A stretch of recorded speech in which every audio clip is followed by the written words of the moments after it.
Good morning बच्चों। Mission शिक्षा संवाद पढ़ाई से प्रतियोगिता तक जूनियर स्तर विज्ञान वर्ग में आज हम जवाहर नवोदय विद्यालय प्रवेश परीक्षा में पूछे गए प्रश्नों की प्रश्नोत्तरी भाग 7 लेके आए हैं। पहला प्रश्न है आपका, वन्य जीव सेंचुरी व राष्ट्रीय उद्यान के बीच मुख्य अंतर होता है। आपके ऑप्शन हैं, वन्य जीव सेंचुरी जाति विशेष को संरक्षित करती है जबकि राष्ट्रीय उद्यान विभिन्न इकोसिस्टम को सुरक्षित करता है। वन्य जीव सेंचुरी में मानवीय हस्तक्षेप की मनाही होती है जबकि राष्ट्रीय उद्यान में मानवीय गतिविधियों की अनुमति होती है। वन्य जीव सेंचुरी जीवों को संरक्षित करता है जबकि राष्ट्रीय उद्यान पौधों को संरक्षित करता है, या फिर उपयुक्त सभी। इनमें से कौन सा अंतर मुख्य है वन्यजीव सेंचुरी और राष्ट्रीय उद्यान के बीच में? तो बच्चों, पहला ऑप्शन यानी कि वन्यजीव सेंचुरी जो होती है जाति विशेष को संरक्षित करती है जबकि राष्ट्रीय उद्यान विभिन्न इकोसिस्टम को सुरक्षित करता है। अगला प्रश्न है आपका, भारत का सबसे बड़ा अभयारण्य कहाँ है और कौन सा है? आपके ऑप्शन हैं, भारतीय जंगली गधा अभयारण्य छोटे रण के कच्छ गुजरात में, नल सरोवर अभयारण्य गुजरात, दालमा वन्य जीव अभयारण्य झारखंड, या उपयुक्त में से कोई नहीं। तो बच्चों, आपका सही आंसर है भारतीय जंगली गधा अभयारण्य छोटे रण का कच्छ गुजरात। ये भारत का सबसे बड़ा अभयारण्य है। अगला प्रश्न है आपका, किन रेशों से निर्मित वस्त्र अधिक टिकाऊ और आकर्षक होते हैं? आपके ऑप्शन हैं, कपास, रेशम, संश्लेषित रेशे, या फिर ऊन।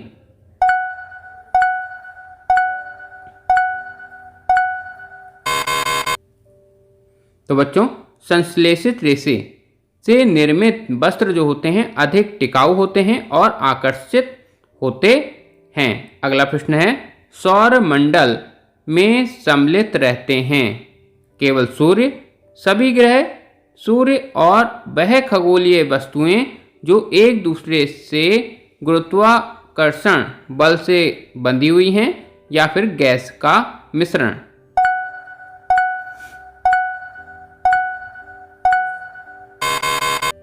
तो बच्चों, इसका सही आंसर है सी, सूर्य और विभिन्न खगोलीय वस्तु जो एक दूसरे से गुरुत्वाकर्षण से बंधे हुए हैं। इनमें ग्रह भी आते हैं, उपग्रह भी आते हैं। अगला प्रश्न है आपका, सर्वप्रथम सौर मंडल यानी कि सोलर सिस्टम के ग्रहों के मार्ग की खोज किस वैज्ञानिक ने की थी? आपके ऑप्शन है, निकोलस कोपरनिकस ने, या फिर निकोलस केज ने, गैलीलियो ने, या आर्यभट्ट ने। इनमें से किस वैज्ञानिक ने सर्वप्रथम ग्रहों के मार्ग की खोज की थी?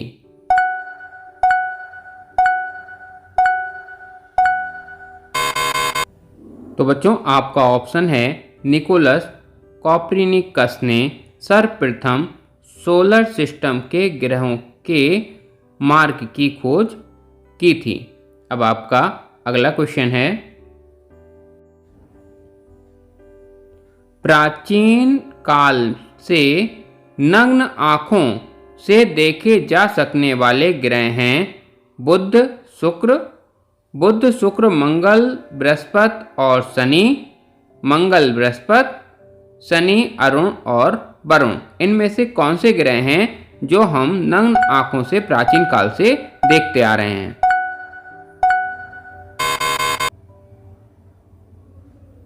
तो बच्चों, आपका आंसर है, बुध, शुक्र, मंगल, बृहस्पति और शनि ग्रहों को हम लोग प्राचीन काल से नग्न आंखों से देखते आ रहे हैं।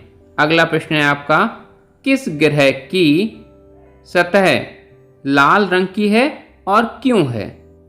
लाल रंग की है और क्यों है? आपके ऑप्शन है, मंगल ग्रह की सतह आयरन ऑक्साइड की उपस्थिति के कारण, शनि ग्रह की सतह आयरन ऑक्साइड की उपस्थिति के कारण, मंगल ग्रह की सतह तांबे की उपस्थिति के कारण और मंगल ग्रह की सतह सूर्य के प्रकाश की उपस्थिति के कारण।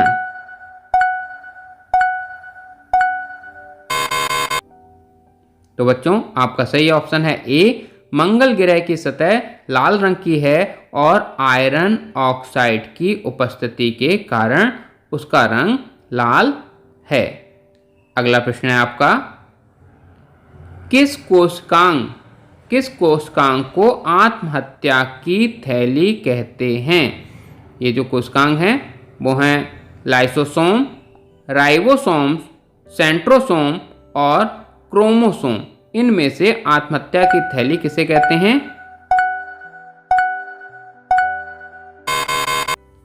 आपका आंसर है लाइसोसोम। इसे आत्मघाती थैली कहते हैं क्योंकि कोशिका जब नष्ट होती है तो ये फट जाता है और इसके एंजाइम जो होते हैं कोशिका को पचा लेते हैं। अगला क्वेश्चन है आपका, प्रोटीन संश्लेषण में सहायक कोशिकांग है? आपके ऑप्शन हैं लाइसोसोम, राइबोसोम, सेंट्रोसोम या फिर क्रोमोसोम। तो बच्चों इसका सही आंसर है राइबोसोम।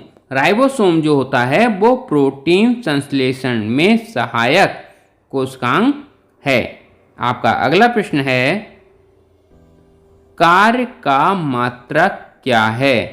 ऑप्शन है आपका जूल, कैलोरी, वोल्ट या फिर ओम। इनमें से कार्य का मात्रक कौन सा है?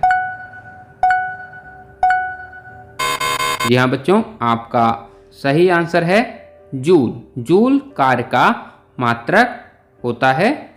अगला प्रश्न है, प्रकाश की किरण जल से वायु में प्रवेश करने पर क्या होता है? ऑप्शन है आपका अभिलंब की ओर मुड़ जाती है, अभिलंब से दूर हट जाती है, अपरिवर्तित रहती है या उपयुक्त में से कोई नहीं। बच्चों अभिलंब से दूर हट जाएगी जब प्रकाश की किरण जल से वायु में प्रवेश करेगी। ऐसा क्यों होता है?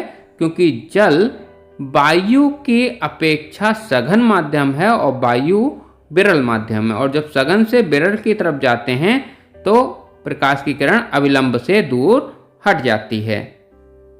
अगला प्रश्न है आपका, चना मटर के खेतों में किसान पौधे को प्रारंभिक अवस्था में ऊपर से खोट लेता है, यानी थोड़ा थोड़ी सी उसकी छटाई टाइप की कर देता है। ऐसा क्यों करता है? अधिक लाभ लेने के लिए, पौधे में रोग से बचाने के लिए, सिंचाई कम करनी पड़े इसके लिए, या खोटे जाने से पौधे में जगह जगह पर अन्य शाखाएं अधिक शाखाएं निकल आएंगी इसलिए। तो आप लोगों को बताना है सही ऑप्शन।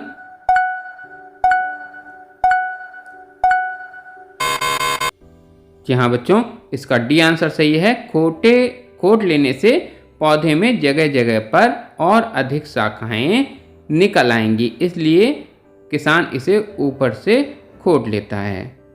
अगला प्रश्न है आपका, पेड़ों से पत्तियों को गिरने के लिए प्रेरित करने वाला रसायन यानी कि हार्मोन्स उसका कौन सा है?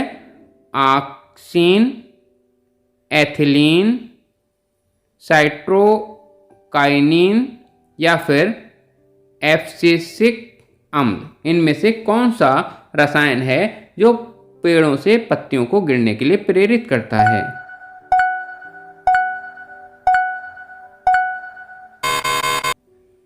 यहाँ बच्चों इसका सही आंसर है एब्सिसिक अम्ल। ये जो है पेड़ों से पत्तियों को गिरने के लिए प्रेरित करने वाला रसायन है। अब आपका अगला प्रश्न है, क्रोध और चिंता को नियंत्रित करने वाला हार्मोन्स है? आपके ऑप्शन हैं टेस्टोस्टेरोन, एंड्रेलिन, एस्ट्रोजन या फिर इंसुलिन। इनमें से कौन क्रोध और चिंता को नियंत्रित करता है?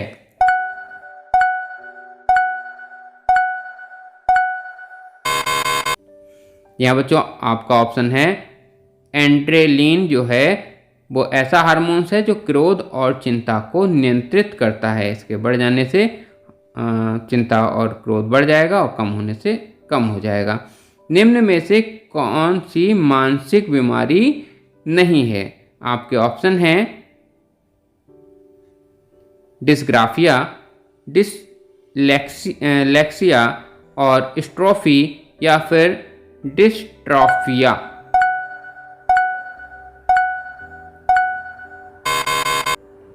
तो बच्चों आपका सही आंसर है डिसलेक्सिया जो है वो मानसिक बीमारी नहीं है। अगला प्रश्न है किस विकार से ग्रसित बच्चे शब्दों को और अक्षरों को उल्टा पढ़ते हैं? डिस्ग्राफिया, डिसलेक्सिया, स्ट्रोफी या फिर डिस्ट्रॉफिया।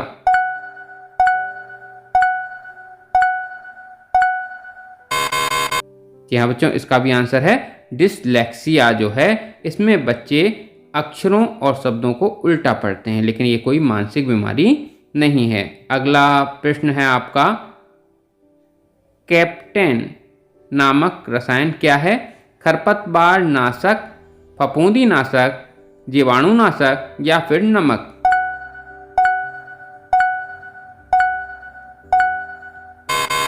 तो बच्चों ये एक फफूंदी नाशक है। फफूंदी को नष्ट करने के लिए हम कैप्टेन नाम का रसायन जो है वो प्रयोग करते हैं।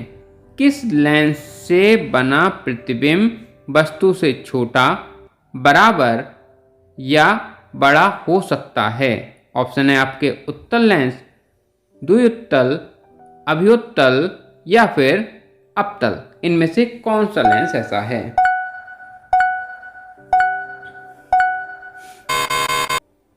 तो बच्चों आपका सही आंसर है उत्तल लेंस। उत्तल लेंस से बना हुआ प्रतिबिंब छोटा भी हो सकता है, बराबर भी हो सकता है और बड़ा भी हो सकता है।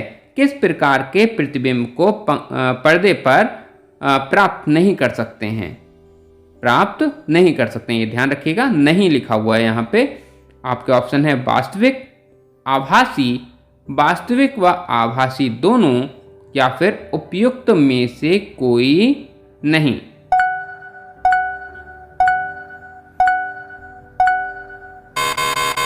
तो बच्चों इसका सही आंसर है आभासी। आभासी प्रतिबिंब जो होता है उसे हम पर्दे पे प्राप्त नहीं कर सकते हैं।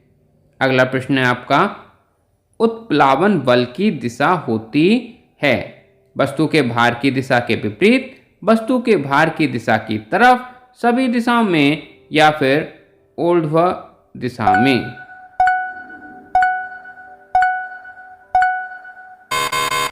तो बच्चों इसका सही आंसर है वस्तु के भार की दिशा के विपरीत। तो वस्तु का भार नीचे की तरफ लगता है और प्लावन बल ऊपर की तरफ। अगला प्रश्न है आपका द्रव स्तंभ की ऊंचाई निर्भर करती है किस पर? द्रव के दाब पर, द्रव के घनत्व पर, बल पर या फिर क्षेत्रफल पर।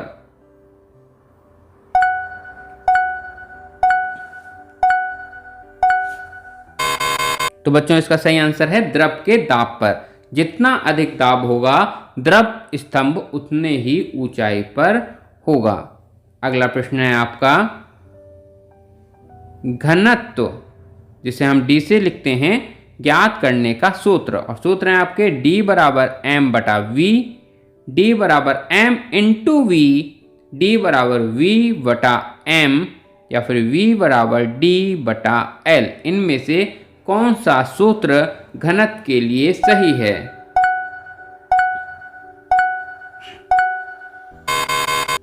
तो बच्चों इसका सही आंसर है D बराबर m बटा V। m द्रव्यमान हो गया और V इसका वॉल्यूम यानी कि आयतन हो गया। अगला प्रश्न है आपका विद्युत धारा के रासायनिक प्रभाव पर आधारित उपकरण है?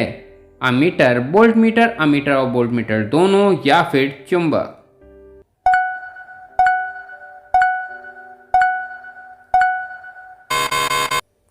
तो बच्चों इसका सही आंसर है वोल्टामीटर। वोल्टामीटर जो होता है वो विद्युत धारा के रासायनिक प्रभाव पर आधारित है। अगला आपका प्रश्न है उपकरण को खराब होने से बचाने के लिए परपद में किस चीज़ का प्रयोग होता है? आपके घर में भी कई उपकरण होंगे, उसमें लगा हुआ होता है फ्यूज, प्रतिरोधक, कुंजी या फिर उपयुक्त सभी। तो बच्चों इसका सही आंसर है फ्यूज। यदि कोई परपद है उसमें फ्यूज लगा हुआ है तो सबसे पहले फ्यूज ही खराब होता है। विद्युत परिपथ होता है। विद्युत परिपथ क्या होता है ये आपको बताना है। बंद संयोजन होता है, खुला संयोजन होता है, दोनों प्रकार का संयोजन होता है या फिर उपयुक्त में से कोई नहीं। तो बच्चों ये एक बंद संयोजन होता है। अगला प्रश्न है आपका, सॉस व चटनी में परिरक्षक के रूप में प्रयोग किया जाता है। आपके ऑप्शन हैं पानी, एसिटिक अम्ल, साइट्रिक अम्ल या फिर नमक।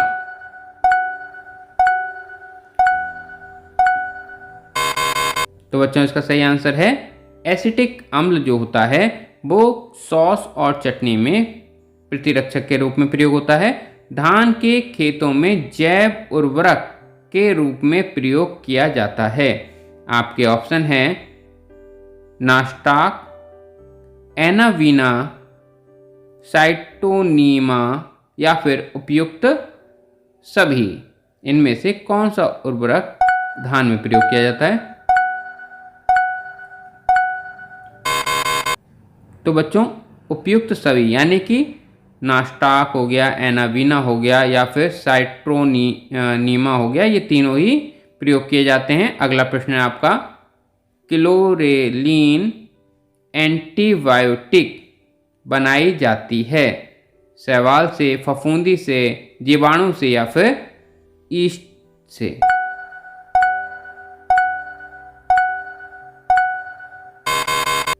तो बच्चों इसका सही आंसर है शैवाल। शैवाल से क्लोरेलिन एंटीबायोटिक बनाई जाती है। अगला प्रश्न है आपका, बच्चों अगला प्रश्न है, किस शैवाल का प्रयोग टूथपेस्ट में होता है? टूथपेस्ट में होता है, ऑप्शन है आपका क्लोरेला, डायटम्स, सिफेल यूरोस या फिर उपयुक्त में से कोई नहीं।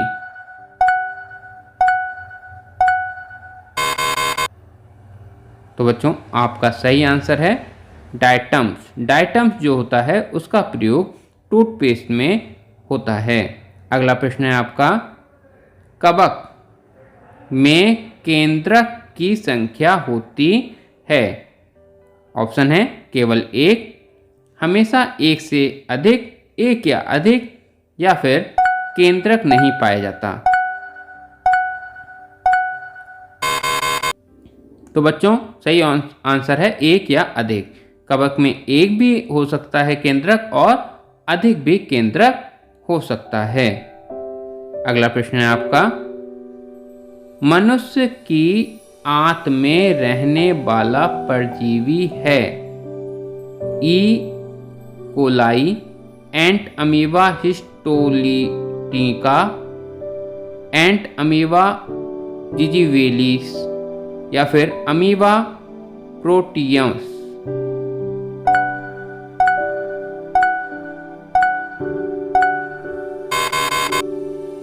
तो सही आंसर है इसका बी, एंट अमीबा हिस्टोलिटिका। ये मनुष्य की आंत में रहने वाला परजीवी है। अगला प्रश्न है आपका, हाइड्रोजन के समस्थानिक हैं?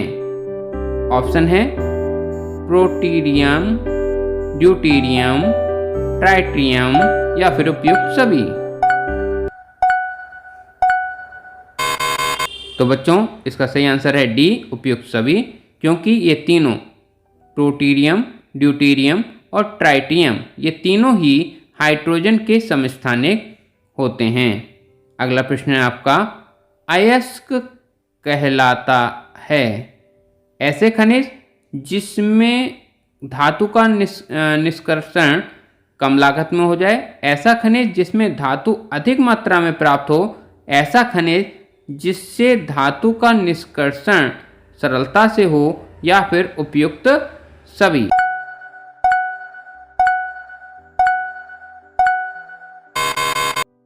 तो बच्चों इसका आंसर है उपरोक्त सभी, यानी कि अयस्क वे खनिज होते हैं जिनमें धातु का निष्कर्षण कम लागत में, अधिक मात्रा में और सरलता से हो जाए। अगला प्रश्न है, धात्विक खनिज किन रूपों में पाया जाता है? ऑप्शन है ऑक्साइड, सल्फाइड, कार्बोनेट या उपयुक्त सभी। तो बच्चों इसका सही आंसर है उपयुक्त सभी, क्योंकि धात्विक खनिज ऑक्साइड रूप में, सल्फाइड रूप में और कार्बोनेट तीनों रूपों में पाया जाता है। अगला प्रश्न है आपका, मानव विकास के क्रम में सबसे पहले बृहद रूप से पाए जाने वाले धातु का नाम बताएं। तांबा, लोहा, सोना या एल्युमिनियम। तो बच्चों इसका सही आंसर है तांबा। सबसे पहले तांबा मानवीय जीवन में उपयोग हुआ। आज के लिए इतना ही, फिर मिलेंगे। धन्यवाद।